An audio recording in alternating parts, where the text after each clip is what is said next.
Hey there Greymates, in this video I'm going to show you how to find the Wagon Constellation in Crimson Desert. For this constellation, you need to go to the far western side of the map, just south of the upper Nass River. Get to this location right here where I placed down a mark. There's also an Abyss Nexus that you can collect. If you want a better landmark, I'm to the west of Pyloon and to the north of Hernand.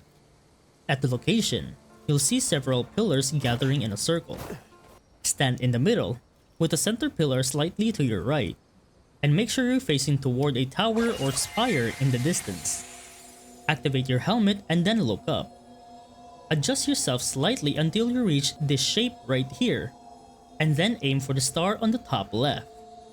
If it flashes blue, you've got it, and then just wait for the completion. And there you go. And that's pretty much about it on how to find the Wagon Constellation in Crimson Desert.